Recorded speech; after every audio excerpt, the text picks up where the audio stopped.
Bonjour à tous et à toutes, je me présente, je suis le père Benoît Copeau, directeur du centre l'AENEC Paris. Je suis très heureux de vous avoir aujourd'hui pour la dernière séance de Boost ta méthode. Alors, est-ce que vous pourriez dire un petit peu à travers le canal de conversation, un petit peu d'où vous venez? Est-ce qu'il y en a qui viennent de la région parisienne?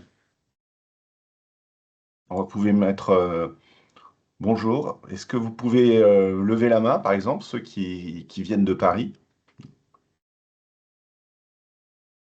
Voilà. Bon, il y a Lucie qui est de Paris. Voilà. Bienvenue, Lucie.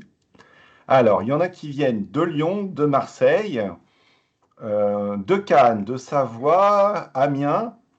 Ah oui, c'est vrai que cette année, il y a un certain nombre d'élèves qui viennent d'Amiens. On est très heureux de les avoir parmi nous.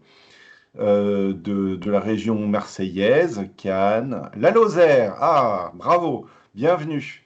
Très heureux d'avoir aussi des élèves qui viennent de la Lozère. Alors, c'est vrai qu'il y a beaucoup de Marseillais et de gens qui viennent de la région de Marseille. On est très heureux de vous avoir parmi nous pour cette dernière séance. Des Lyonnais, de Toulouse, de Paris.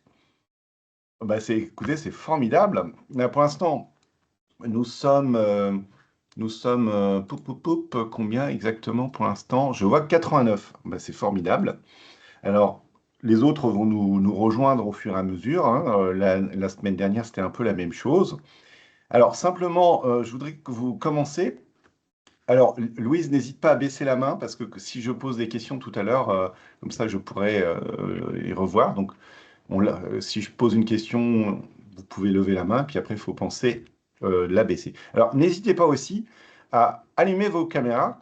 Pour moi, c'est beaucoup plus agréable de discuter devant des vignettes avec des visages plutôt que simplement des initiales. Mais bon, vous faites comme vous voulez. Euh, alors, je voulais simplement commencer notre entrevue par une excuse. La semaine dernière, on a eu un problème technique. Je ne sais pas trop pourquoi, au moment des partages de documents, enfin de vidéos, d'autres choses, ça coupe la retransmission. Et donc, Julie Badiche a essayé après de recréer un autre lien, mais ça n'a pas réussi vraiment et elle a dû interrompre avant la fin. Alors, sachez que je peux vous transmettre tout de suite le lien qui vous permet d'accéder à la vidéo de la séance de l'année dernière, puisque pour l'instant, je n'ai pas encore réussi à avoir la séance que Julie Badiche aurait enregistrée juste après. Je vous envoie le lien tout de suite. Voilà. Toc, toc, je le colle. Je colle le lien. Voilà. Ça ne marche pas. Bon, je recommence. Le copier-coller ne marche pas. Copier. Voilà. Hop, hop. Voilà. Alors, je peux aussi vous indiquer le lien qui va vous donner accès à la chaîne vidéo du Centre Laennec Paris, où vous trouverez les 2 premières séances de Boost ta méthode. Ça arrive, hop. Alors, je vois que mon ordinateur a quelques difficultés à faire des copier-coller. Voilà. Voilà, donc ça, c'est la chaîne YouTube de Boost ta méthode. Vous trouverez les 2 premières séances et puis aussi celle de Julie Badiche de l'année dernière.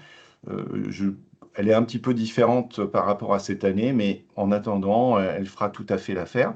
Je peux aussi vous transmettre, euh, je peux aussi vous transmettre un lien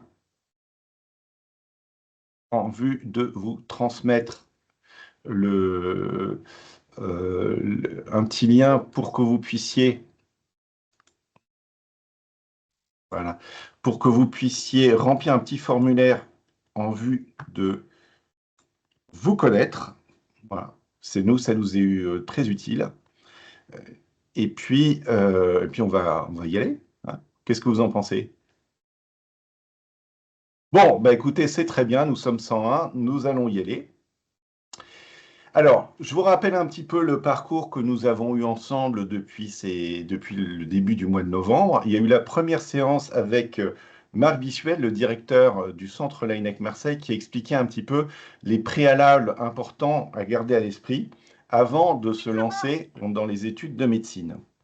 Euh, euh, la deuxième séance était une séance méthodologique avec Sébastien Martinez, vice-champion de mémoire, qui vous expliquait comment vous pouvez utiliser certaines méthodes pour retenir des choses très rapidement. Et je crois qu'il vous a indiqué la méthode du palais mental, très utile pour apprendre des listes, notamment des listes dans l'ordre. Ça peut être très adapté pour apprendre le cycle de Krebs, par exemple, ou les nerfs crâniens, ou des choses comme ça.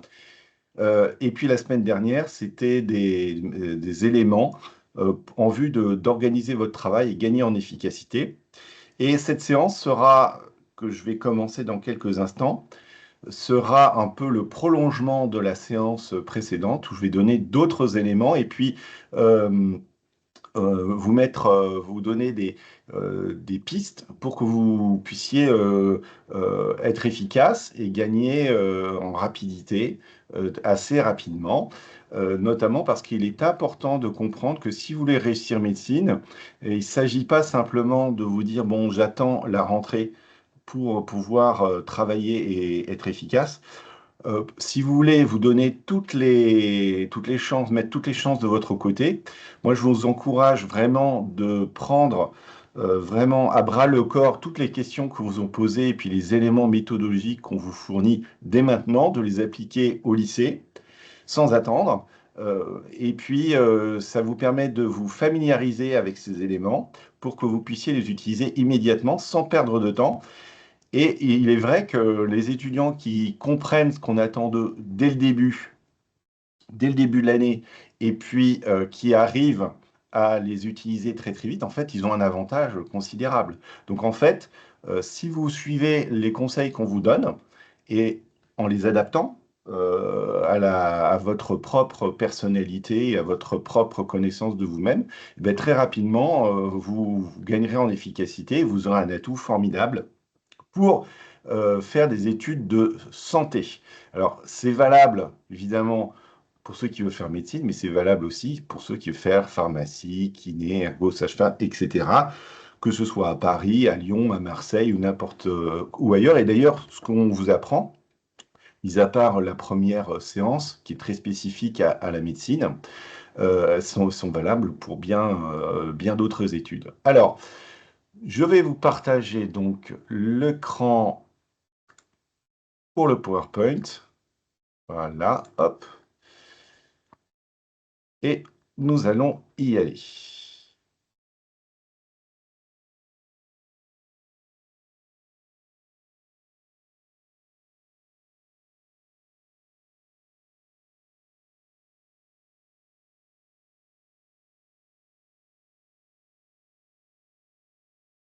Alors, le plan que nous allons choisir aujourd'hui est le suivant, c'est-à-dire que nous allons vous inviter, je vais vous inviter à réagir et de réagir vite pour pouvoir gagner. Un des préalables en vue de la réussite, c'est justement la détermination, la volonté qui s'appuie sur le désir, réussir à ordonner, prioriser, donc faire preuve d'un certain discernement. Quelques techniques, justement, quelques pistes d'organisation de travail, et puis des éléments par rapport des méthodes de mémorisation, le fonctionnement de la mémoire. Certains éléments ont pu être déjà abordés par la séance précédente, mais peu importe. Et puis, nous pourrons, si vous voulez, prendre un temps de questions et de réponses. Est-ce que ça vous convient? Oui? Bon, bah écoutez, c'est très bien. On continue. Alors, donc moi, ça fait presque 13 ans, oui, presque 14 ans maintenant que j'accompagne des étudiants en médecine, de la première à la sixième année de médecine, et j'ai vu beaucoup de profils d'étudiants différents. J'ai accompagné des étudiants à Lyon surtout, et puis aussi maintenant à Paris. Et un des éléments importants qui ont frappé mon regard et qui ont des conséquences en fait assez importantes sur la réussite en première année de médecine, c'est l'importance qu'il y a de changer de méthode rapidement. Pourquoi? Parce qu'au lycée, en réalité, même si vous utilisez certains éléments méthodologiques, en réalité, vous n'avez pas besoin, pour avoir des résultats satisfaisants, d'aller très très loin dans une recherche de méthode. Si vous utilisez la méthode que vous utilisez maintenant au lycée pour la première année de médecine, vous allez voir qu'en réalité, vous allez être en difficulté, il va falloir changer très vite. Et d'ailleurs, une autre difficulté des étudiants de première année, c'est que comme ils sont habitués à une certaine manière de faire, et en plus, une certaine manière de faire qui n'est pas la meilleure, et lorsqu'on est en insécurité, lorsqu'on est en difficulté, parfois, certains étudiants se rabattent sur des choses qu'ils connaissent et qui les rassurent. Je donne un exemple. Je prends un cours et je le relis plusieurs fois jusqu'à ce que ça rentre. Sébastien Martinez vous aviez indiqué que c'est sans doute une des pires manières de faire. Voilà. Autre manière de faire, c'est de réciter à voix haute. C'est assez facile à comprendre. Si vous dites un discours, si vous faites un discours et que vous vous chronométrez en parlant oralement, et vous faites le même discours dans votre esprit, vous chronométrez, vous verrez que votre esprit, dans l'esprit, si vous ne parlez pas haute voix, en fait, vous allez beaucoup plus vite. Je fais remarquer parfois à des étudiants de première année qui sont tentés par ce genre de choses, eh bien que les étudiants externes ne font pas ça, ne récitent pas des cours à voix haute. Et ils ont 30 collèges à apprendre. Donc, chaque collège, ça fait plusieurs centaines de pages. Et c'est quand même, enfin, l'expérience montre que ce n'est pas une bonne manière de faire. Mais pourtant, des élèves se rabattent là-dessus parce que c'est ce qu'ils connaissent et ça les rassure alors que c'est moins bon. Donc, je vous invite pour cette séance, de vraiment vous pencher sur votre manière de faire et de vous remettre en cause, en sachant que il est clair que pour la plupart d'entre vous, la méthode de travail que vous utilisez n'est pas adaptée pour la première année de médecine. Alors, pourquoi attendre à changer de méthode aujourd'hui? Certains ne prennent pas de vraies décisions. Voilà. Il faut se dire, je veux réussir et je veux me donner les moyens de réussir. Donc, ça veut dire se remettre en cause. Donc, mais la difficulté, c'est que ça oblige à sortir de sa zone de confort. Et puis aussi comprendre que un changement de manière de procéder, de méthode, ne peut pas porter du fruit immédiatement. Pourquoi? Parce qu'il faut un certain temps pour s'y habituer. Pour utiliser cet outil comme n'importe quel autre, il faut s'y habituer, il faut savoir comment l'utiliser. Et au début, on peut être un peu maladroit et après, on l'utilise de plus en plus rapidement et tout le potentiel se déploie, mais ça ne peut pas se faire tout de suite. Donc, si vous testez très peu de temps telle méthode et que vous dites, ah ben zut, tout de suite, je ne vois pas de différence, et ben en fait, vous n'arriverez jamais à progresser parce que en fait, vous ne pouvez pas en ayant changé de méthode, voir les fruits immédiatement, hein. Alors, vous avez de la chance parce qu'aujourd'hui, le temps vous est favorable et vous pouvez maintenant vous pencher sur votre manière de travailler pour essayer de la remettre en cause. Et l'avantage, c'est que ces méthodes peuvent être utilisées au lycée et vont vous permettre de gagner du temps. Et ce temps, vous pourrez l'utiliser soit pour travailler davantage de choses de manière plus approfondie, soit peut-être utiliser ce temps pour d'autres choses, d'autres activités qui sont très utiles pour vous. Attention, donc, le temps passe très vite. le confort est un piège et la patience et la ténicité sont primordiaux. Et elles portent toujours du fruit, à condition évidemment de savoir avoir un petit esprit critique sur les choix qu'on fait. C'est pas parce qu'on choisit, on change de méthode que forcément la décision que vous avez prise est immédiatement la bonne. Il faut s'adapter.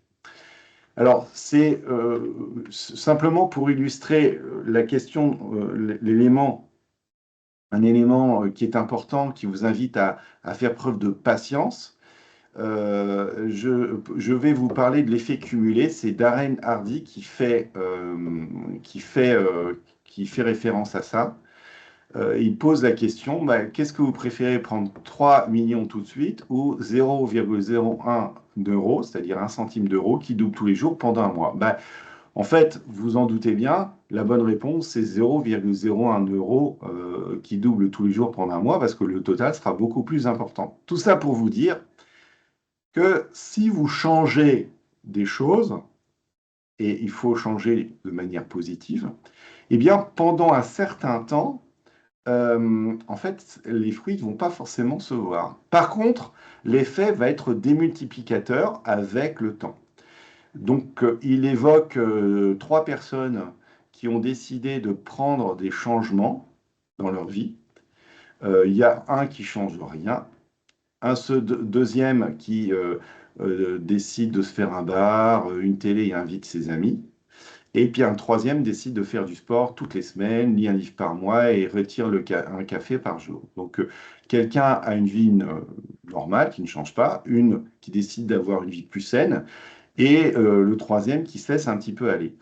Donc Darren Hardy dit qu'en 6 mois, il n'y a pas de différence notable qui apparaît. Mais en 15 mois, la différence devient importante. Et je veux vous donner un autre exemple qui correspond aux études de médecine.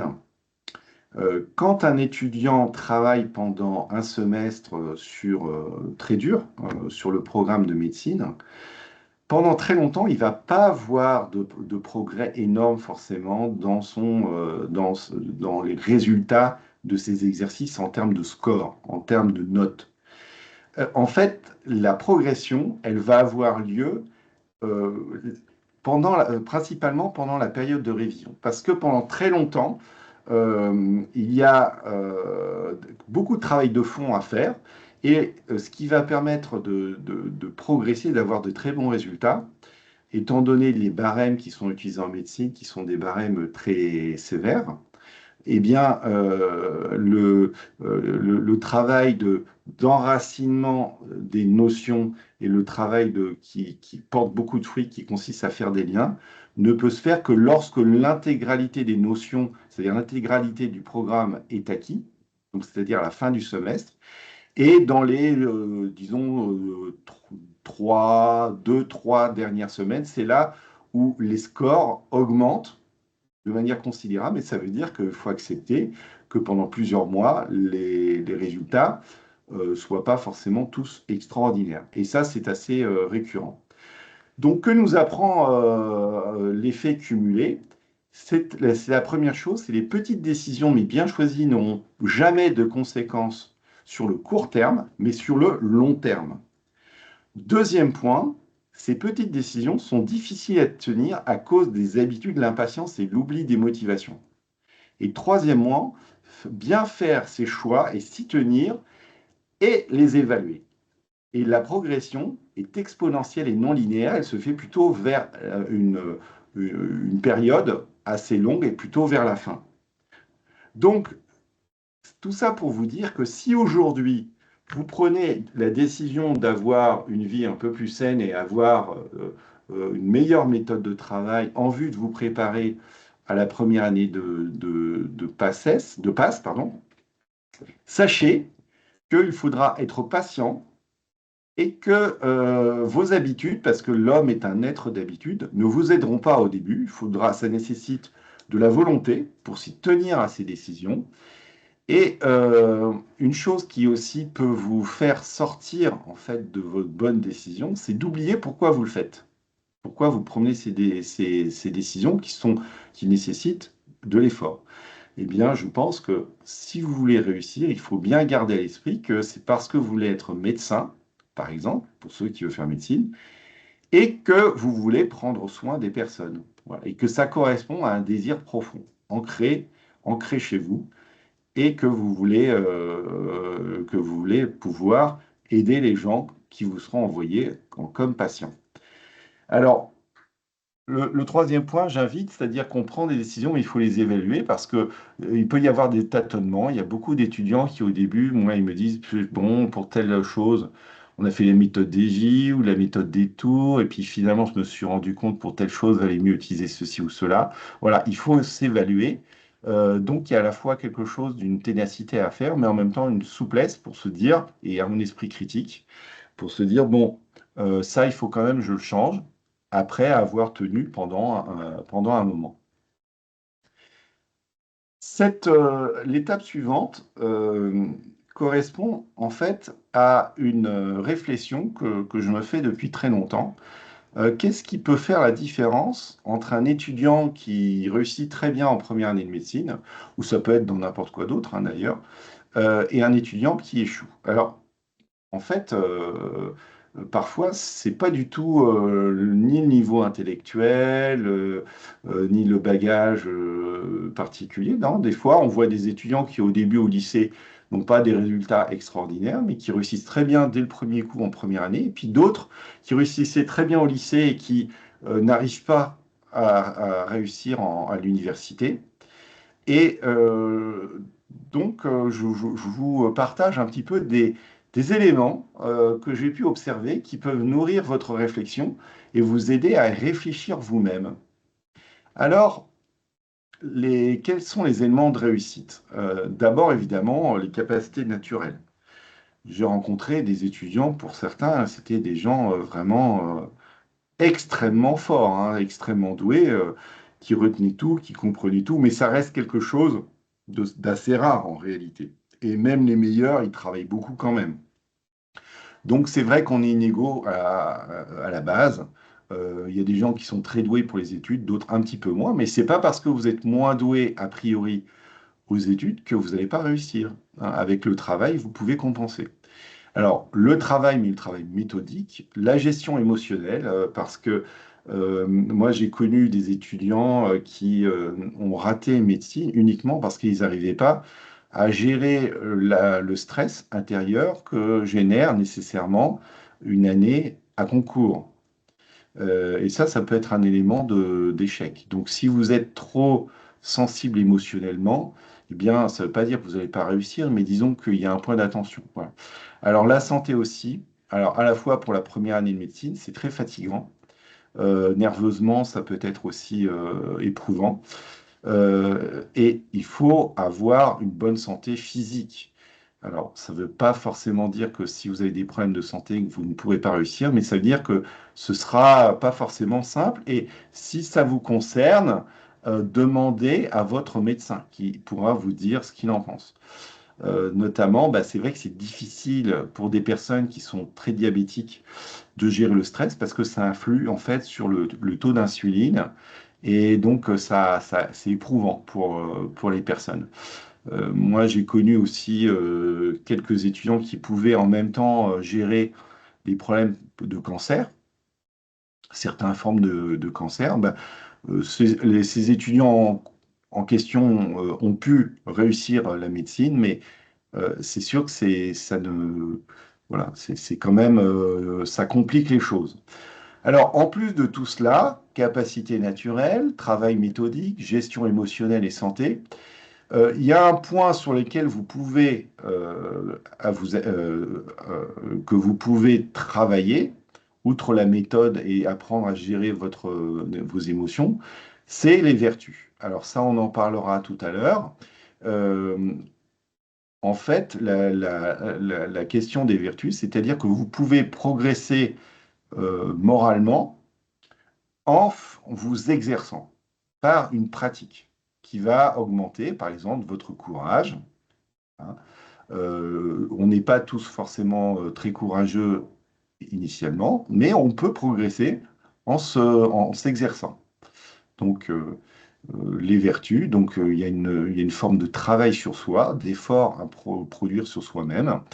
Et évidemment, le dernier point sur lequel j'attire votre attention, parce que des fois ça peut avoir un impact important, c'est l'environnement géographique, familial, culturel et personnel qui peuvent faciliter ou au contraire compliquer votre réussite en première année de médecine. Donc c'est pour ça que pour ceux et celles qui le peuvent, il y a un certain nombre d'étudiants qui peuvent déménager pour vivre dans un studio ou en colocation dans un foyer, parce que l'environnement familial n'est pas propice à un travail intense.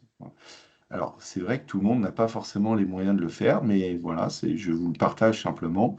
Euh, oui, c'est sûr qu'on a plus aussi de chances de réussir si dans la famille, les études sont très valorisées et si la famille soutient l'effort du jeune, que si la famille ne s'y intéresse pas, ça c'est sûr. Alors, culturel et personnel, bon, alors personnel, j'attire aussi votre attention sur votre propre environnement amical.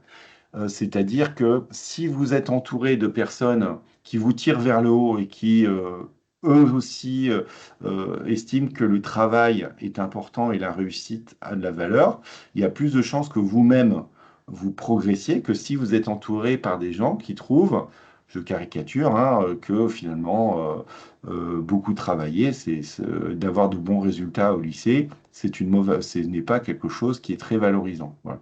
Malheureusement, ça arrive hein, des fois. Donc, pour ce point, eh bien, si vous êtes avec ce genre d'entourage, ben, parfois, ça vaut la peine d'essayer de se trouver d'autres relations, parce que ça ne va pas vous aider. Alors, sur quel levier vous pouvez jouer? Bah, d'abord sur le temps, c'est ce que j'essaye de vous dire depuis tout à l'heure. Bravo, vous êtes là, vous avez pris 4 samedis du mois de novembre pour réfléchir à votre méthode de travail en vue de réussir votre l'AS ou votre passe, eh bien, vous pouvez jouer sur le temps en vous y mettant dès maintenant. C'est pour ça que je vous invite dès maintenant à voir comment appliquer votre méthode de travail. Alors aussi sur votre implication personnelle, Julie Balich l'a bien dit la semaine dernière, si vous impliquez pas dans vos études, en fait, il y a peu de chances que ça porte des fruits. Tout à l'heure, je vous ai parlé aussi des vertus, c'est-à-dire le travail que vous pouvez faire en vous-même, sur vous-même, pour progresser et pour réussir.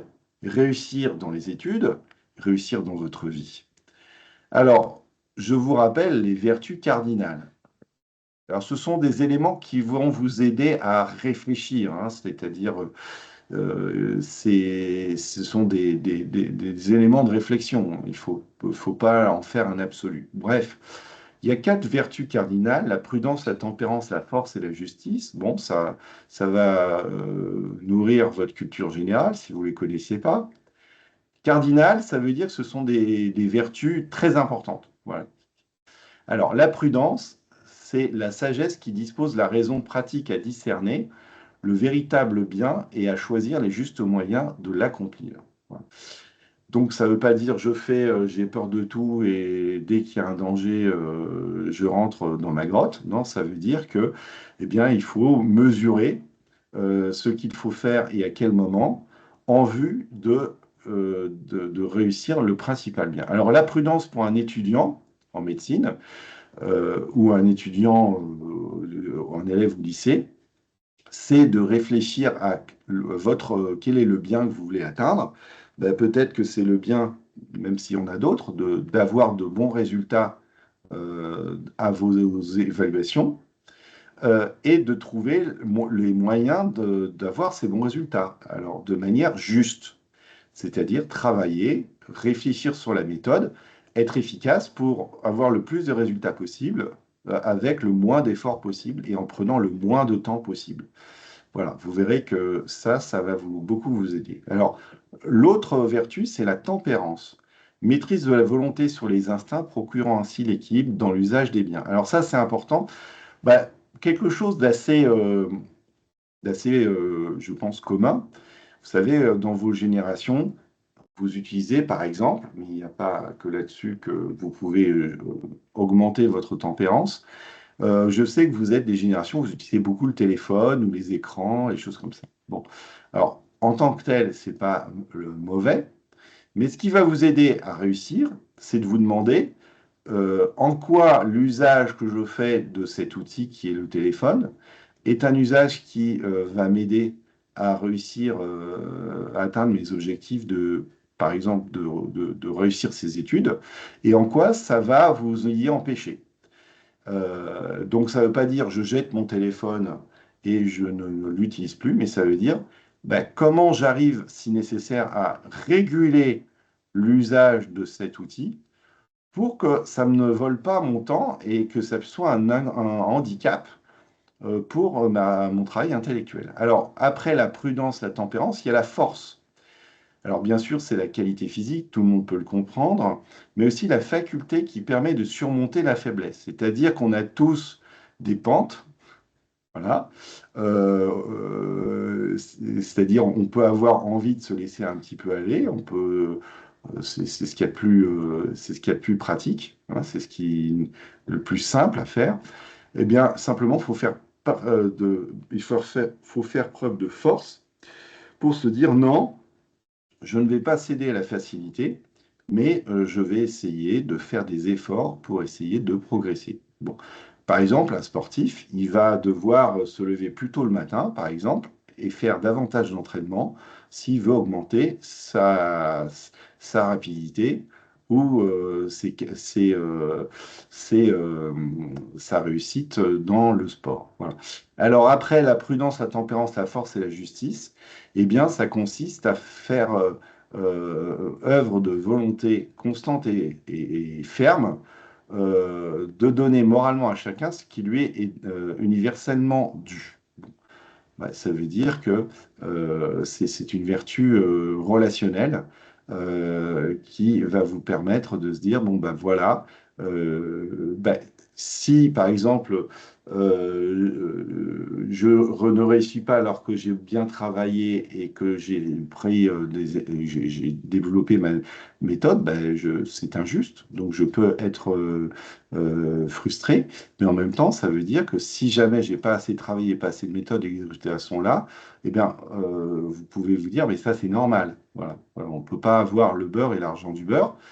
Et donc, c'est vouloir chercher à réussir, mais de manière qui corresponde à la vérité, d'une certaine façon. Donc, ce que vous pouvez faire maintenant, et ça, c'est un travail en vous, qui est à faire sur vous, vous pouvez progresser en vous appuyant et en développant vos différentes vertus cardinales, prudence, tempérance, force et justice. En fait, la clé est en vous. C'est ça que j'ai envie de vous dire. La difficulté numéro un pour la réussite d'études aussi sélectives ne se situe pas tellement chez les autres. Elle se situe surtout en vous-même et les décisions que vous prendrez pour progresser. Donc, c'est quand même une excellente nouvelle. Ça veut dire qu'avec de la volonté, vous pouvez réussir. Donc, ça veut dire que si vous voulez réussir dans cette filière longue et difficile et sélective que la médecine, par exemple, eh bien, il faut y aller de manière résolue. Soit vous le faites, soit vous ne le faites pas. Il ne faut pas se dire, je vais essayer de passer le concours. Non, ça, il m'arrive de reprendre des étudiants quand ils me disent ça. Alors après, c'est une manière de parler, des fois, bien sûr.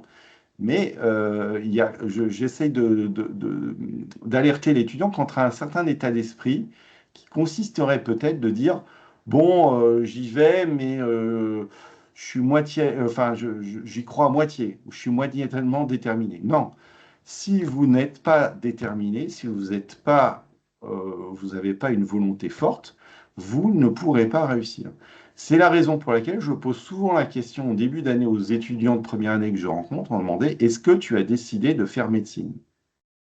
Eh bien, c'est une très bonne question, parce qu'il a pu arriver que certains étudiants me disent, en fait, pas vraiment. Eh bien, c'est important de le dire. Hein. C'est pas mal, mais c'est important de se le dire, et peut-être justement, en ayant pris conscience, de se dire, bon, ben là, il faut que je prenne cette décision, ou alors je m'oriente pour faire autre chose. Parce que là où se trouve la volonté, il existe un chemin. Ça ne veut pas dire que tout ce que vous allez décider, vous allez le réussir. Mais même dans une situation très difficile, si vous avez la volonté, vous pourrez peut-être réussir. Si elle n'est pas là, c'est sûr qu'il n'y a aucune chance de réussite.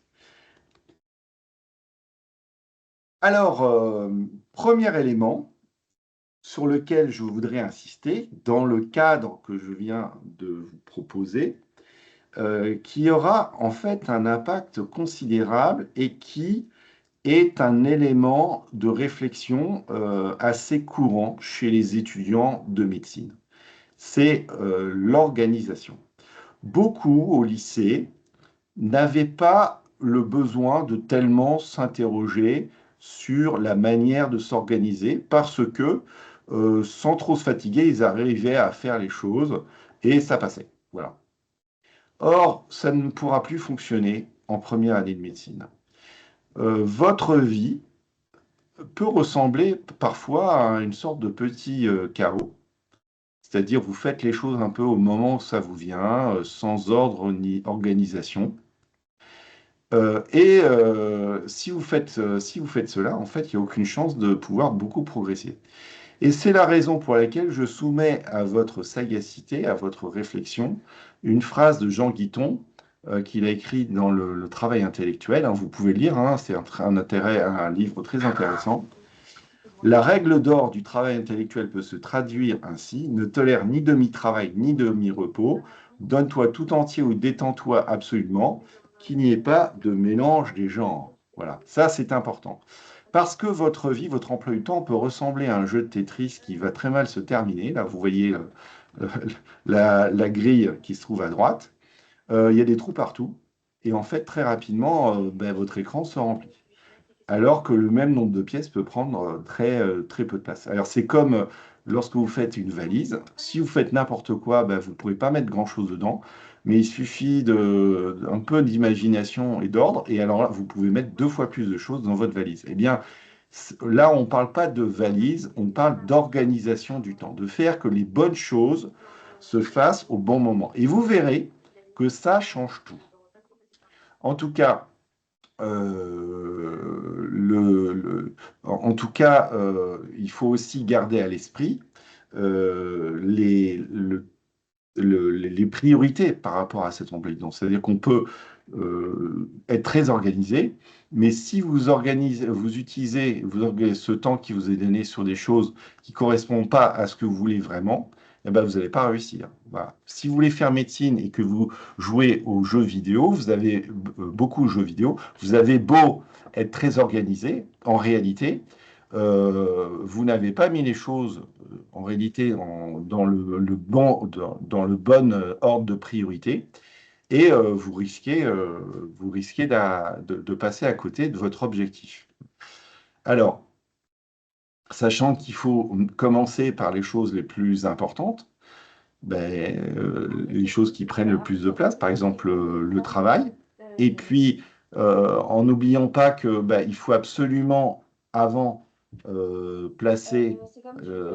S'il vous plaît, si vous pouvez couper votre micro, ce serait formidable parce que je vous entends.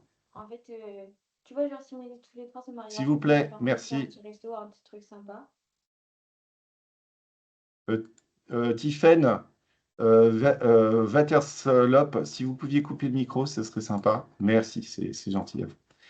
Alors, donc, sachez mettre les priorités aux bons endroits. Donc, la première chose, bien sûr, c'est le sommeil, la nourriture, le sport. Et puis après, en grosse quantité, évidemment, va y avoir le travail. Mais en fait, vous ne pourrez pas réussir si vous ne mettez pas les choses dans le bon ordre. Et puis aussi, les choses par ordre de priorité. C'est pour ça que je vous parle, en fait, et ça, gardez-le bien pour l'année prochaine, notamment, pour savoir si vous faites si vous n'oubliez rien, en fait, dans votre organisation. Je vous parle de la pyramide de Maslow, et en fait, Maslow, c'est un psychologue américain qui a réfléchi sur les besoins des personnes. Voilà. Et alors, il remarque que, en fait, il y a des besoins qui sont prioritaires par rapport à d'autres, qui a un ordre, et que en fait on ne peut pas remplir tous les besoins qui permettent à l'homme de se réaliser si certains autres besoins ne sont pas pris en compte. Je m'explique. Il y a les besoins physiologiques, manger, dormir, boire, se chauffer, se reproduire, pour les adultes, évidemment, pour s'habiller, etc., etc., des choses de base. Après, il y a les besoins de sécurité.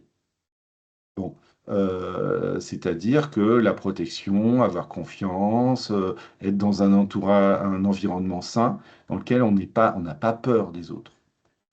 Euh, la sécurité, on s'en préoccupe que si avant on a mangé, on mange, on boit, on dort, on respire, si on est chauffé. Voilà. Le troisième niveau des besoins, c'est les niveaux d'appartenance. C'est à se sentir, par exemple, reconnu, aimé, écouté, s'intégrer à un groupe. Mais on ne peut, on ne peut chercher à répondre à ce besoin d'appartenance que si les deux autres besoins ont été remplis avant. Pareil pour l'estime, hein, la reconnaissance, être reconnu, etc. Et le troisième, c'est la réalisation. Alors pourquoi je vous dis ça? Parce que en réalité, vos études de médecine vont vous amener en haut de la pyramide de Maslow, le besoin de réalisation. Développer ses connaissances et ses valeurs, s'épanouir. Voilà. Ça, c'est ce que les études peuvent vous apporter et elles peuvent vraiment vous les apporter. La première année de médecine, c'est pas nécessairement du tout un cauchemar. Il y a des étudiants qui sont très contents de faire ces études, même si c'est difficile. Mais vous n'y arriverez pas si vous n'assurez pas avant les besoins qui sont à la base. Alors, c'est la raison pour laquelle nous, au Centre Laennec, on interroge toujours sur les bases de la pyramide de Maslow avant de se ruer sur les questions de réussite des étudiants, sur la méthode, etc. Donc, il est inutile de se, de se focaliser sur la réalisation de vos études si en dessous, c'est pas un minimum assuré. Donc, il faut que vous dormiez bien, que vous mangiez équilibré, que vous fassiez du sport, que vous vous trouviez dans un environnement sain, avec des gens qui vous apprécient, dans lequel vous pouvez être estimé, être reconnu. Alors ça, c'est un des éléments clés, au fait, une des façons de bien comprendre pourquoi on s'y prend de cette façon au Centre Laennec, où il y a la bienveillance, où en fait, on fait attention à ce que les étudiants se sentent bien et épanouis. C'est pas simplement pour leur faire plaisir. Ah, bien sûr, ça leur fait plaisir, mais c'est parce que c'est une des conditions de la réussite. Quelqu'un qui se sent en insécurité ou dans un environnement malsain, en réalité, on a l'impression qu'il doit se méfier de tout le monde. En fait, il ne pourra pas correctement réussir autant qu'il le pourrait. OK? Est-ce que vous auriez des questions au point où on en est? Parce que j'ai beaucoup parlé pour l'instant. N'hésitez pas à prendre la parole.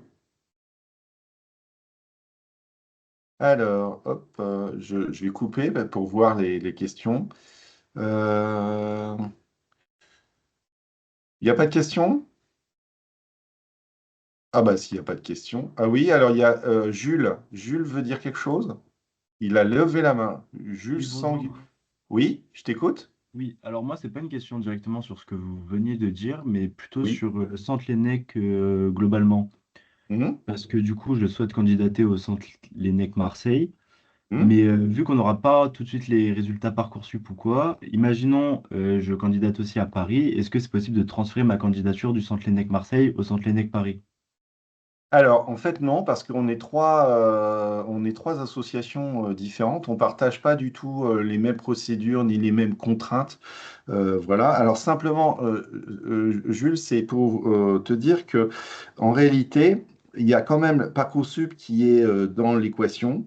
Et il n'est pas si simple si vous êtes, je suppose que vous êtes du côté, que tu habites du côté de Marseille, c'est ça? Oui, exactement. Voilà, alors en fait, l'un des intérêts de Parcoursup, c'est justement de faire en sorte que les étudiants restent plus ou moins dans leur région, en fonction de leur faculté. Voilà, Oui, je sais qu'il y a des taux d'acceptation plus élevés pour les résidents, voilà. mais imaginons Paris-Saclay est une fac qui prend pas mal d'étudiants de médecine aussi. Et je me Oui. disais, si jamais je candidate à Paris-Saclay, peut-être que le Centre Lénec Paris m'intéresserait aussi. Alors Paris-Saclay, non, parce qu'on ne prend pas des élèves, des étudiants de Paris-Saclay, on prend uniquement de Sorbonne Université ou de Sorbonne, de l'Université Paris-Cité et Sorbonne Université. Voilà. Alors par contre, si tu candidates dans ces deux facultés, effectivement, peut-être que tu pourrais candidater au centre. Alors, chaque centre a ses propres procédures. À Paris, nous, non, on va commencer les inscriptions à partir du 1er décembre, à partir de lundi. En fait, il est toujours possible de déposer un dossier. Et puis après, à la fin de l'entretien, dans les 15 jours ou un mois après l'entretien, on donne une réponse. Et les candidats peuvent verser des arts pour réserver leur place. Voilà. Mais après, ils ne sont pas forcément obligés de le faire. Donc, ils peuvent attendre la réponse de Parcoursup. Et si vous êtes intéressé par Paris, que vous candidatez à l'UPC ou à SU, et que vous voulez venir au centre Laennec Paris, et bien du coup, si on vous candidatez et qu'on vous prend, bah, vous pouvez attendre la réponse de Parcoursup en juin et si il reste des places, on vous accueillera volontiers. Donc, sachant que si vous étudiez à Paris, bah, il y aura la question du logement quand même, hein, parce que il faudra être proche soit du centre Laennec, soit de votre université. Voilà. OK? Merci beaucoup pour vos réponses. Ben, Jules, je t'en prie. Ah, il y a Jade Guillot. Oui, bonjour. Alors, j'allume la caméra, je suis la maman parce que Jade est au fond de son lit. Bonjour. Voilà, elle devait être là aujourd'hui. Il y a une question que j'ai posée dans le chat, justement. Je disais, est-ce que dans le cadre d'un élève qui serait plus soumis à la pression qu'un autre, est-ce qu'une LAS pourrait aider par rapport à la pression qu'on connaît être plus forte en passe? Et après, d'autres personnes avez-vous des conseils pour gérer le stress et les émotions qui ont été Oui, écrits oui. dans le chat? Oui, oui. Alors, Rejoins en ma fait, question. pour la question du stress, je vous remercie. C'est une très, très bonne question parce que, effectivement, il y a des étudiants qui parfois être très sensibles à ça. Et il faut savoir qu'au-delà de la première année, euh, même au-delà de la passe ou de la LAS, en fait, le métier reste très stressant, hein. C'est sûr. Donc, il est utile et même important qu'un étudiant en médecine, futur médecin, apprenne à gérer son stress. Alors, ça vient aussi avec l'expérience, hein. Mhm. C'est-à-dire que quand on est jeune, on peut être très sensible au stress, et puis avec le temps, on s'habitue. Voilà, Alors, il y a des manières, par exemple, la sophrologie. On a eu des étudiants qui utilisaient la sophrologie, ça peut être très utile. Il y a la cohérence cardiaque aussi, c'est des techniques de respiration. Il y a des techniques aussi de méditation. Pour ceux qui sont croyants et catholiques, rien ne leur interdit de prier, hein, aussi, ça peut aider aussi à la vie intérieure. Alors, je dis pas, c'est pas un truc, hein, mais disons que ça permet de sortir de soi et dans un contexte de foi, on peut avoir confiance en la providence divine et donc ça détend normalement. Voilà. Enfin, en tout cas, ça peut détendre. Voilà, c'est quelques petites pistes. Et effectivement, il y a des étudiants qui utilisent ce genre de choses pour essayer de régler leurs problèmes de stress, enfin régler, l'assumer. Voilà, parce que D'accord. voilà, on ne peut pas changer sa nature, mais on peut apprendre à vivre avec. Il y a aussi peut-être après, plus tard, si c'est de la médecine, toutes les spécialités médicales ne sont pas forcément tout aussi stressantes les unes que Ah les oui, autres. oui, oui, Euh, ça c'est sûr. je ne mets pas au Bon, même point un chirurgien peut-être ah qui ben, sera sur un bloc chirurgie cardiaque avec peut-être une pédiatre en cabinet qui reçoit des enfants. Enfin, c'est pas que c'est pas, c'est pas oui, oui, moins non, non, calme. mais vous avez parfaitement raison. Et je sais il y a des étudiants qui choisissent telle ou telle voie, notamment pour des questions comme celle-là, hein. Vous avez tout à fait raison. Mais en fait, les étudiants s'en rendent bien compte et ça fait partie des éléments qui peuvent peser dans leur choix de telle ou telle spécialité, hein. Ça, c'est sûr. Par exemple, si vous êtes, je sais que la psychiatrie, la gériatrie sont un peu moins stressants que si vous êtes urgentiste, réanimateur, chirurgien, Bien sûr. Par exemple, gynécologue obstétricien, ça peut être aussi très stressant. Que, voilà, donc le choix, une personne qui est très sensible au stress, eh ben, elle peut choisir une spécialité moins stressante, hein, et Oui, c'est très c'est bien. pas pour autant qu'on peut pas être un bon médecin si on est Ah, mais plus pas du tout. sensible, souvent, en étant plus sensible à la pression, on a d'autres vertus et d'autres qualités qui sont Et, et- l'empathie, la exactement. capacité de pouvoir capter les émotions de l'autre. Ça peut être très important en médecine aussi. Oui, oui, D'où alors, des fois un petit peu, oui, oui, heu, oui. ce passage par la passe est compliqué pour quelqu'un qui effectivement, n'est pas orienté forcément, ou n'est pas performant dans la pression. Alors Oui, qu'il oui, pourrait tout à devenir fait. un très Alors, bon médecin. a- après, vraiment, j'insiste sur le fait qu'il y a des choses qui s'améliorent avec le temps. Peut y avoir des jeunes qui, au lycée, par exemple, peuvent beaucoup stresser au moment des examens. Et puis après, avec le temps, c'est moins problématique. Bien Voilà. sûr, l'expérience fait plus on y Voilà, c'est passe aux ça. examens, meilleur on est aussi, hein, c'est Oui, sûr. voilà, c'est ça. Et puis on s'habitue, D'accord, on relativise les choses. On se dit, bon, voilà, c'est pas ma vie ni mon bonheur, ni mon malheur qui se joue. Et bien ça, sûr. c'est quand même plus important que même le concours de médecine. D'accord, je comprends. Il faut se projeter plus, dans la suite que sur, Ah, oh, l'année d'examen exactement. ah C'est ce que bah disait oui, monsieur oui, Bissonnette, la dernière fois d'ailleurs oui, oui, aussi. oui, oui, oui, oui, vous avez D'accord, raison. Puis il faut donner du sens aux choses. Alors, c'est un des enjeux de l'accompagnement qu'on propose. On reçoit les étudiants une ou deux fois dans l'année.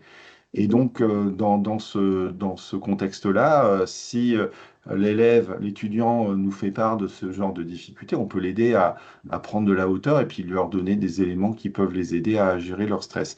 Si ça vous d'accord. dérange pas, je vais continuer et Bien puis sûr, on merci pour pourra la poser réponse. je vous en Bien prie, sûr, il y aura une séance de questions plus tard. pas de problème. Merci beaucoup. Ben, je vous en prie, c'était un plaisir. Merci. Alors, donc, on en était sur la pyramide de Maslow, pour dire qu'en fait, il ne faut pas négliger les besoins de base avant de se lancer dans des besoins plus de réalisation qui ne pourront pas se faire correctement si les besoins de base ne sont pas remplis. Alors, une chose qui fait perdre beaucoup de temps, c'est devenir maître du temps. Alors, pour cela, 4 points, c'est identifier les voleurs de temps. Par exemple, le téléphone portable, vous savez, si vous passiez votre temps tout le temps sur le téléphone, même des petits moments à gauche, à droite, et ben au final, ça fait beaucoup.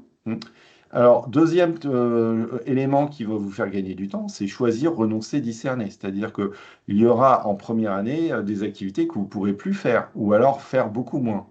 Donc, et puis se demander quelle activité, par exemple sportive, je garde et selon quelle quantité. Ça, c'est important.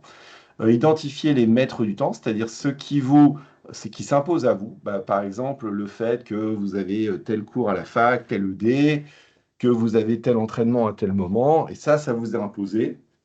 Donc ça, il faut bien les identifier pour pouvoir mettre le reste autour. Et puis, créateur de temps, ben, c'est-à-dire réussir à repérer comment vous pouvez gagner du temps dans votre emploi du temps. Un truc très simple, ben, par exemple, à un moment donné, si vous êtes fatigué, ça ne sert à rien de s'obstiner à continuer à travailler, à apprendre des choses par cœur. Ça ne marchera pas, vous allez perdre du temps. C'est un temps qui apparaît nulle part sur votre emploi du temps, mais c'est une vraie perte de temps. Ce qu'il vaut mieux faire dans ces cas-là, ben, soit se reposer, faire une pause, soit, par exemple, décider de faire une activité qui demande moins d'énergie et qui peut vous relancer. Ça peut être des exercices, ou alors, bah, des fois, hein, ça peut être simplement, je fais des courses, ou je passe, parce qu'il faut absolument de toute façon que je fasse des courses, donc il vaut mieux que je fasse des courses à un moment où je ne suis pas efficace que de faire des courses à un moment où je suis en pleine forme. Voilà, c'est ces 4 points. Donc, notez-les bien. Et interrogez-vous avec un crayon, avec votre emploi du temps, vous disant, voilà, où est-ce que je perds du temps inutilement? Qu'est-ce que je priorise? Qu'est-ce qui m'est imposé? Et comment je peux optimiser au maximum? Et ça, je vais de toute façon vous donner des éléments assez concrets là-dessus. Et notamment pour s'organiser, je vais m'appuyer sur la fameuse matrice d'Eisenhower qui explique qu'en fait, il y a 4 types d'activités en fonction de l'urgence et de l'importance. Alors, il y a des choses urgentes et importantes, il y a des choses peu urgentes et importantes, des choses urgentes et peu importantes, et des choses peu urgentes et peu importantes. Voilà. C'est une manière de classer et de repérer ces activités. Alors, comment vous pouvez l'utiliser? C'est essayer de mettre dans votre matrice comment vous classeriez telle ou telle activité. Alors, je donne un exemple. Qu'accent d'urgent est important? C'est une semaine avant les examens, se mettre à s'entraîner et réviser. Ça, c'est urgent et important. Alors, peu important et urgent, c'est euh, euh, par exemple, je ne sais pas, qu'est-ce que je peux trouver comme exemple de quelque chose d'urgent et peu important? Par exemple, je ne sais pas moi, aller dans sa boîte aux lettres pour aller chercher le courrier. Bon, peut-être que vous attendez un courrier important, mais donc vous voulez y aller tout de suite, mais est-ce que ça peut pas est-ce que c'est si capital que ça? Pas forcément. Ça peut être, je sais pas, des distractions. Voilà, des choses comme ça. Alors, des choses peu importantes et peu urgentes, ça, il faut les retirer, hein. C'est des trucs sans intérêt. Ça peut être le téléphone portable, par exemple. Voilà. Ça ne sert à rien, donc ça, il faut le retirer. Et puis, les choses importantes et peu urgentes. Alors, ça, c'est la clé qu'il faut vraiment avoir à l'esprit. C'est-à-dire que, par exemple, se former, par exemple, dans une activité professionnelle, prendre du temps pour se former alors qu'on travaille, qu'on a une activité professionnelle, ça peut être quelque chose qu'on peut tout le temps reporter, mais qui est très importante pour votre avenir. Comme par exemple aussi s'évaluer. On a toujours des choses plus importantes à faire, mais plus urgentes à faire, je veux dire. Et or, pourtant, c'est très important de s'évaluer, de voir qu'est-ce que je peux faire, comment je peux organiser. Donc, comment utiliser pour hiérarchiser les tâches, eh bien, vous prenez un papier, un crayon, puis vos activités, vous les mettez dans la matrice d'Eisenhower. Alors, ce qui est important et urgent, vous faites tout de suite, mais en fait, l'idée, c'est de pas vous trouver de trouver le moins possible dans la situation où vous avez à gérer que des choses importantes et urgentes, et les mettre plutôt vers quelque chose d'important et plus urgent. C'est par exemple le travail régulier. Ça va vous faire passer les choses de l'important à l'urgent à important et peu urgent, parce que vous travaillez au fur et à mesure et donc vous n'avez pas à courir d'examen en examen en vous ruant sur les révisions. Alors, c'est ce qui peut arriver en deuxième année de médecine, par exemple. Les étudiants qui n'anticipent pas, ils sont très pris par des activités associatives, et puis ils disent, oh là, dans 15 jours, les examens, et hop, ça devient urgent et important. Mais s'ils avaient travaillé régulièrement, la case importante et urgente, elle se serait vidée. Et donc, ils auraient été plus efficaces. Il faut retirer tout ce qui est distraction, hein, qui est peu important et peu urgent. Et tout ce qui est peu important et urgent, il faut essayer de les déléguer. Par exemple, c'est là où, en fait, ceux qui habitent chez leurs parents, c'est pas mal parce que il peut être très urgent de faire des courses ou de faire son ménage ou sa lessive, euh, parce que sinon, on n'a plus rien à se mettre. C'est très apprécié pour les jeunes que lorsqu'il y a les parents qui le font. Voilà. Alors, je vous donne un exemple d'emploi du temps qui permet justement de mettre un maximum de choses dans les choses peu urgentes mais importantes. Et c'est possible dans la mesure où il y a une sorte d'anticipation qui permet de vider au maximum la case du très important et du très urgent. Alors, voilà l'emploi du temps de Benjamin Franklin. Il dit que tous les jours, il se lève en se demandant qu'est-ce que je pourrais faire de bien aujourd'hui. Voilà, c'est la première question. Qu'est-ce que je pourrais faire de bien aujourd'hui? Et du coup, il note ses priorités dans la journée. Comme ça, il n'agit pas simplement au gré du vent, mais ça lui donne un cadre pour sa journée. Et ça, vous pouvez le faire dès maintenant. Donc, il se lave le matin, il prie. C'est bien hein, de prier, pour ceux qui croient. Il étudie le matin, il se prépare aux études de la journée, prend son petit déjeuner. Bon, lui, il faisait ça comme ça, hein, mais il n'était pas à la faculté. Il fait un travail de 4 heures concentré, sans distraction le matin, donc c'est-à-dire qu'il demande à ce que personne ne le dérange le matin. Vous allez voir que c'est important pour la question des capacités de concentration. Le repas, donc pendant le repas, lui, il faisait des lectures et il faisait ses comptes. Voilà, ça vaut bien de regarder les infos sur Internet, hein. En tout cas, lui, s'il ne perdait pas son temps, il utilisait ce temps du repas aussi pour faire d'autres choses. Donc, il faisait deux choses en même temps. La sieste, ça c'est très utile pour être en forme jusqu'à la fin de la journée. Titre personnel, moi je fais toujours la sieste, un quart d'heure par jour, c'est excellent. Et puis après, il reprend le travail avec des pauses. Le soir, il range ses affaires, il se détend un peu et il se couche. Voilà. Et au moment de se coucher, il se demande qu'est-ce que j'ai fait de bien aujourd'hui. Alors, c'est-à-dire, est-ce que j'ai fait ce que je souhaitais faire? Ça, c'est important de vous poser la question parce que ça va structurer. Alors, pour ceux qui sont de spiritualité ignatienne, jésuite, voilà, bah ça peut passer par ce qu'on appelle la prière d'alliance le soir, en se demandant, d'abord en rendant grâce, et puis en relisant sa journée, et se demander si effectivement on a bien agi dans la journée, demander éventuellement pardon pour des choses moins bonnes, et offrir la journée du lendemain. Alors aussi pour gagner du temps, je fais une petite remarque, et là ça nécessite que vous fassiez un travail sur vous-même. En réalité, on a une qualité de concentration qui est variable en fonction de la journée. Bon, là, je vous ai fait un petit graphique. Une fois que vous avez repéré en fait votre rythme naturel, lorsque vous couchez normalement et que vous n'êtes pas dans une situation de fatigue particulière, vous voyez à peu près à quelle heure vous vous levez naturellement et à quelle heure vous vous couchez naturellement. Donc ça peut être à 7 heures du matin, voilà. Le matin, voilà, en temps normal, vous vous levez vers 7 heures et puis vous vous couchez vers 22 heures, par exemple. 22 heures, voilà, c'est ça.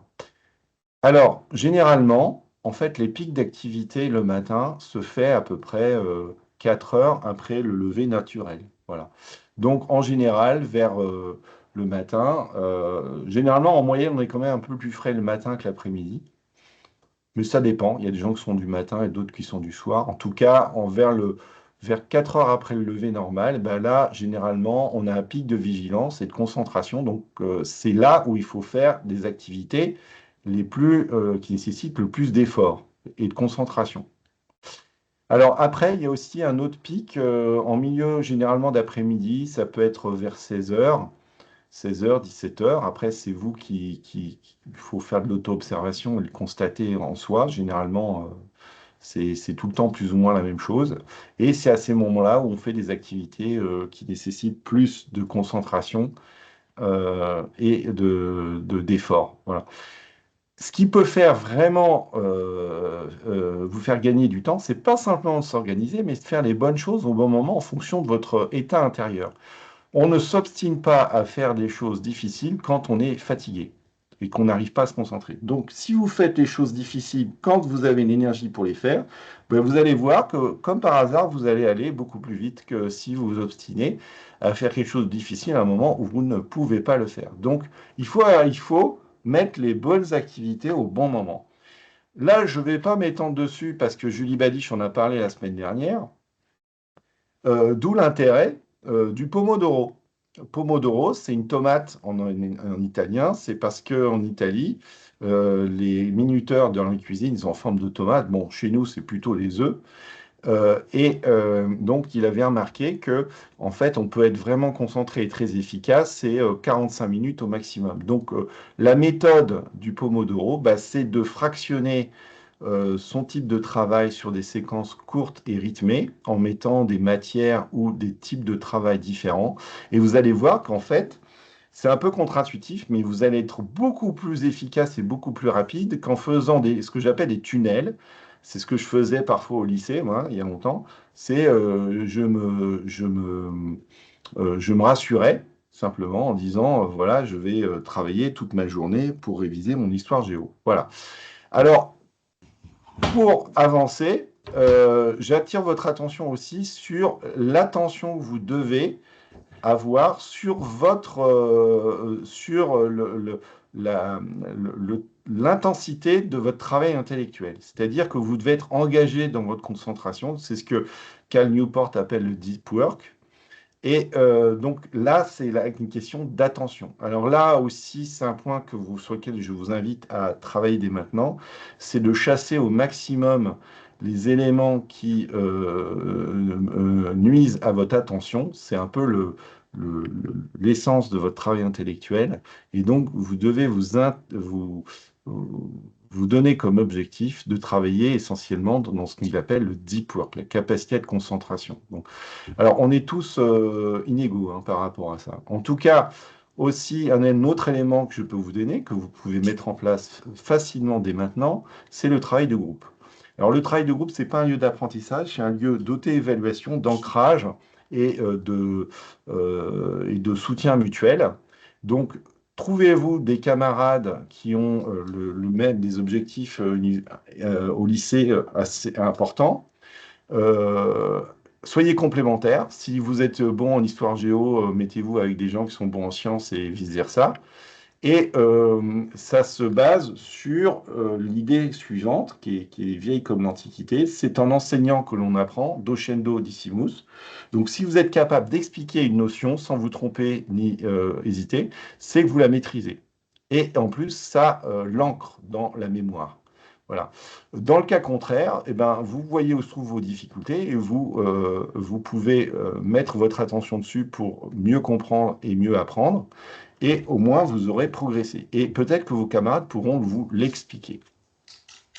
Alors, ce que les étudiants ont aussi très utile, mais je crois que Julie vous en a parlé la semaine dernière, donc je vais pas insister. Toujours est-il, c'est que c'est ce que les étudiants appellent la méthode DJ, c'est-à-dire que pour retenir quelque chose dans le long terme, parce que c'est là-dessus que vous pourrez baser, eh ben, il est important de revenir régulièrement dessus. Alors, il y a quatre principes qu'il faut garder à l'esprit. C'est que, premièrement, c'est que les trois premières visions sont les plus importantes et il faut qu'elles soient les plus rapprochées possibles. Donc, on voit une notion le jour 0, il faut le revoir le lendemain et 3 jours plus tard. Si vous apprenez, vous sanctuarisez un peu ces trois premières visions, déjà, c'est pas mal. Après, la suivante, elle peut être plus espacée. Plus ça va, plus l'espacement peut être important. Donc J0, J+1, plus J+3, J+8, J+15. Vous voyez? Et en tout cas, ce qui est aussi retenir, c'est le surapprentissage, c'est-à-dire que à chaque fois que vous revenez dessus, n'essayez pas de tout apprendre parfaitement, mais vous rajoutez des éléments supplémentaires. Et vous allez voir que vous allez beaucoup progresser et surtout que vous allez retenir des choses sur la durée. Bon, quelques conseils supplémentaires pour réussir dès maintenant. 4 points. Est-ce que vous êtes vraiment à décider à faire des études longues, difficiles et sélectives? Voilà, c'est ce que je vous expliquais tout à l'heure. Organisez-vous, faites un planning, gagnez en efficacité et pensez au fait que ça ne portera pas de fruits immédiatement, mais sur le long terme, moyen long terme, ça va être très très puissant. Auto-testez-vous. C'est-à-dire, ne passez pas votre temps à lire les cours, mais faites des exercices et vous allez voir que vous allez beaucoup progresser. Travaillez en groupe, faire du fractionné, c'est-à-dire Pomodoro, hein, c'est-à-dire mettez beaucoup de variétés de types de travail importants avec la méthode DJ et de faire les bonnes choses au bon moment, c'est-à-dire quand vous êtes fatigué, des choses faciles, quand vous n'êtes pas fatigué, vous faites des choses difficiles. Voilà. En tout cas, ce qui n'est pas très utile, c'est d'essayer d'avancer sur votre programme de première année de médecine. Ça ne sert pas à grand-chose. Ça n'a pas d'impact positif sur votre réussite. Par contre, faire un bon lycée et réviser votre méthode réviser la méthode de mémorisation, l'expression écrite et orale, ça peut vous aider et faire la différence au final. Voilà. En tout cas, sachez que il va y avoir, je vais vous envoyer les journées portes ouvertes pour le Centre Laennec Paris. La première va avoir lieu le 6 décembre. La candidature va commencer à partir de lundi. En tout cas, je vais vous envoyer un lien d'évaluation, hein, c'est pour que nous, on puisse savoir comment s'améliorer.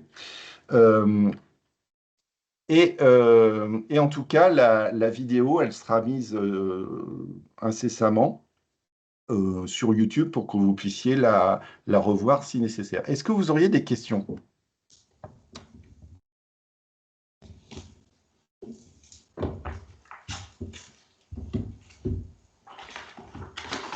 Pas de questions? Personne n'a la moindre question?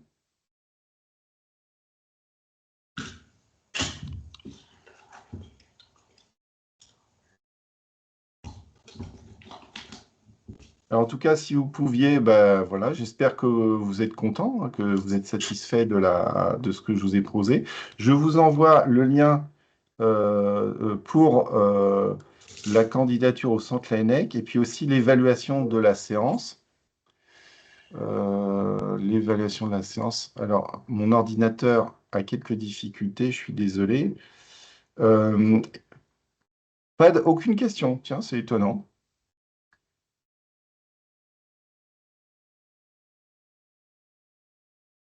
Bon, bah écoutez, j'essaye de vous envoyer le lien. Il y a des mains levées, hein? Ah oui, oui, mais j'attends. Il Ah, faut dire d'accord. Oui, oui, parce que si on me dit rien, je peux rien faire. Et il y a quelqu'un qui demande, pouvez-vous réexpliquer le surapprentissage? Ah oui, pour le surapprentissage, voilà. Donc, le surapprentissage. Alors, en fait, l'idée, c'est que il est inutile d'apprendre une notion en voulant la maîtriser parfaitement dès le début. C'est en fait une pure... Enfin, ça ne marche pas comme ça. C'est-à-dire qu'il vaut mieux essayer d'apprendre quelque chose au début, première vision J0, de manière un peu superficielle. Et puis, le lendemain, quand vous la voyez, en fait, vous rajoutez des éléments qui sont manquants. Vous pouvez, par exemple, faire la méthode de la feuille blanche. Par exemple, je vous apprenez un chapitre d'histoire. Vous l'apprenez, vous essayez d'être bien concentré, vous l'apprenez. Le lendemain, vous commencez en faisant, prenez une feuille blanche, vous écrivez les notions dont vous vous souvenez, vous comparez avec le cours, et vous ne vous contentez pas simplement de revenir sur les notions que vous avez apprises, mais vous essayez d'en rajouter. C'est ça le surapprentissage. Je ne sais pas si j'ai bien répondu à vos demandes. Alors, il y a Juliette Guiret qui a posé comme Zacharia Amar et Salomé Le Rouge. Moi, Euh, j'aimerais les- savoir si Oui. vous conseillez de planifier chaque journée une par une ou plutôt de planifier pour la semaine entière et tout, mais enfin, on pourrait se rendre compte que ça ne correspond pas à ce qu'on Ah avait oui. prévu et du coup modifier l'emploi du temps ou voilà. Alors, oui, alors merci, c'est une très très bonne question. C'est-à-dire qu'il faut faire un planning, c'est bien de le faire par semaine, sachant que en réalité, il est inévitable, surtout au début, que votre planning soit inexact, qu'il ne soit pas adapté. Il faut le savoir. C'est-à-dire, si vous commencez à culpabiliser pour ça, en fait, ça ne sert à rien. Et pourquoi c'est normal? Parce que vous ne pouvez pas, par avance, savoir exactement la difficulté des notions que vous n'avez pas encore apprises. Donc, voilà. Donc, il faut savoir que il y aura certaines choses qui prendront plus de temps, certaines qui prendront moins de temps. Donc, c'est important de modifier votre planning si vous voyez que vous avez été trop pessimiste ou trop optimiste. Et c'est pas grave. C'est pas grave. Mais c'est important quand même de faire un planning parce que ça vous permet de vous poser les bonnes questions. Qu'est-ce que je fais? À quel moment? Pourquoi? Dans quel ordre? Voilà, je ne sais pas si ma réponse vous satisfait, j'espère que oui. Qu'est-ce que je voulais faire? Je voulais le faire, je voulais le D'autres questions? Il y a Salomé, Zacharia, Juliette. C'est quoi le code? Oui, moi c'était pour la méthode du Pomodoro. En fait, j'arrive pas à faire des petites séances. En fait, je peux enchaîner 3 heures de travail sans m'arrêter, mais en fait, je me rends pas compte que le temps il passe et je me dis que j'arriverais pas à faire ce que je fais en 3 heures si je le recoupais. Alors en fait, c'est faux. C'est-à-dire qu'en réalité, ça, c'est les connaissances, enfin, c'est les études de cognition qui le montrent, hein. C'est-à-dire qu'en réalité, c'est pour ça que je vous disais tout à l'heure, c'est contre-intuitif. C'est-à-dire faire trois choses, commencer trois choses sans les terminer tout de suite, c'est plus rapide que de vouloir prendre une chose et de ne pas la lâcher jusqu'à temps que elle considériez qu'elle soit parfaitement maîtrisée. Voilà. Donc, il y a un outil, par exemple, qui s'appelle Brain Focus, que c'est une application, qui, justement, peut aider par rapport au Pomodoro, vu régler la durée. Et puis, du coup, là, le téléphone, vous en aurez besoin. Et à ce moment-là, il vous dit stop. Au bout de 25 minutes ou 45 minutes, il vous dit stop, faites une pause de 5 minutes et reprenez. C'est-à-dire qu'il va vous aider. Et en fait, c'est en le faisant que vous allez vous rendre compte qu'en réalité, c'est plus efficace. Je ne sais pas, j'ai une image, je ne sais pas si elle va vous parler. Vous savez, quand vous téléchargez plusieurs fichiers en même temps, vous voyez les histogrammes qui avancent, toc, toc, toc. En fait, ça permet en réalité de faire passer des fichiers plus rapidement, la même quantité de données que si vous les faites les uns après les autres. Voilà. Pourquoi? Parce que en fait, tout ne se passe pas dans le même rythme au même moment. Donc, essayez avec Brain Focus, ou alors bah, vous faites comme le chercheur, vous prenez un minuteur. Voilà, ça peut être vous prenez un minuteur sur téléphone ou le minuteur de votre cuisine, et puis vous faites vos séquences. Mais c'est plus rapide et en fait, ça évite aussi la fatigue due à des trop longues séquences sur la même matière. Voilà. Voilà. Après, l'épaisseur de la tranche, elle est aussi en fonction du type de travail. C'est-à-dire que pour le par cœur, les tranches sont plus fines que si vous êtes dans des matières à compréhension, et là, ça peut être un peu plus long. Mais ça, c'est en le faisant, vous allez vous en rendre compte. Est-ce que j'ai répondu à vos questions? Oui, merci beaucoup. Alors, il y a Zacharia, dit, je suis à Toulouse et je suis en première. Est-ce que vous pensez que c'est une bonne idée de venir aux portes ouvertes le 6 décembre du centre Laennec? Bah, vous pouvez venir, mais c'est un peu... Enfin, à moins que vous vouliez faire vos études à Paris, il n'y a pas de centre Laennec à Toulouse. Enfin, tout dépend ce que vous voulez, en fait. Si vous voulez visiter le centre Laennec Paris, vous pouvez le faire. Il faut s'inscrire sur le site. Mais si vous voulez pas faire vos études à Paris, vous pouvez toujours visiter, mais enfin, je sais pas trop à quoi ça vous servira. Alors, il y a Jean d'Amour qui veut me dire quelque chose. Jean, je t'écoute, Jean. Ouais, je reviens. Oui, Ouais. excusez-moi, je reviens rapidement sur le Pomodoro. Par exemple, Mhm. si je prends le cas des maths ou des exercices, ça peut prendre assez longtemps et vous dites, vous conseillez de changer de matière, de changer de matière entre chaque tranche.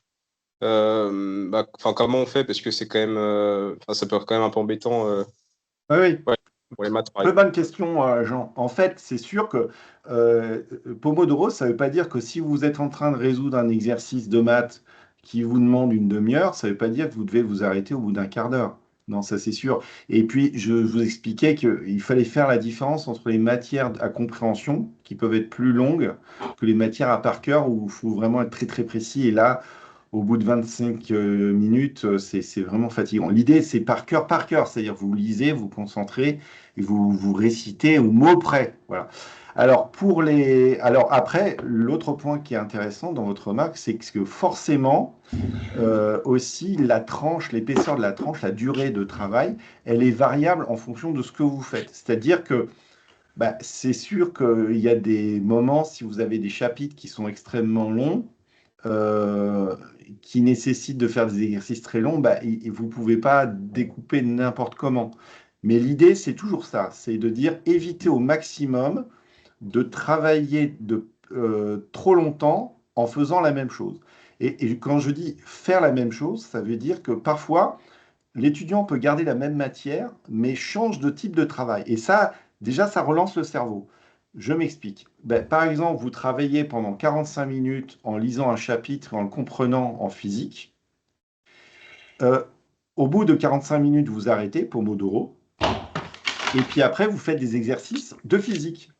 Mais vous n'avez pas changé de matière, mais vous avez changé de manière de réfléchir. Et ça relance le cerveau. Je veux dire, c'est plus utile que de vouloir rester cramponné à son cours toute la journée sur la même matière, parce que là, ça va vous fatiguer et en plus, des fois, ce qui peut arriver, ça peut vous lasser. Avant même de commencer cette matière qui est longue et exigeante, vous risquez d'être fatigué avant même d'avoir commencé, à force de faire ça. Donc, il vaut mieux mettre beaucoup de variété, essayer de séquencer. Voilà, c'est ça un peu l'idée, Jean. Après, l'épaisseur de la tranche, bah, c'est vous qui allez le voir. Il faut s'adapter en fonction de la réalité de ce que vous apprenez. sachant qu'en médecine, vous n'aurez pas des exercices où il faut une demi-heure pour le résoudre. Non, parce que en fait, c'est plutôt des exercices courts où il faut répondre par QCM. Donc ça, c'est plutôt un problème de lycéen ou de classe prépa, ça. D'autres questions?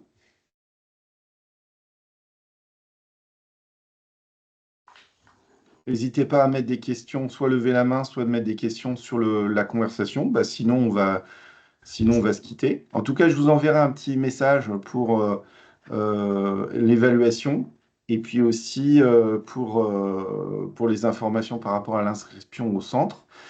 Et sachant que vous pourrez avoir le libre accès pendant quelques mois à toutes ces vidéos sur le canal YouTube du centre Laennec Paris. Je vous ai mis le lien dans la conversation. Si vous rendez-moi un grand service, si vous pouviez, avant de partir, répondre à l'évaluation, ce serait très aimable à vous, parce que nous, c'est très important pour nous. Et puis voilà. Bon, apparemment, il n'y a pas d'autres questions, hein. C'est que, je sais pas, j'espère que j'ai été assez clair. En tout cas, merci beaucoup, chers amis. Encore pas, excusez-nous pour les problèmes techniques que nous avons eu la semaine dernière. Et puis, je vous souhaite à tous et à chacun tous mes vœux de réussite. Au revoir.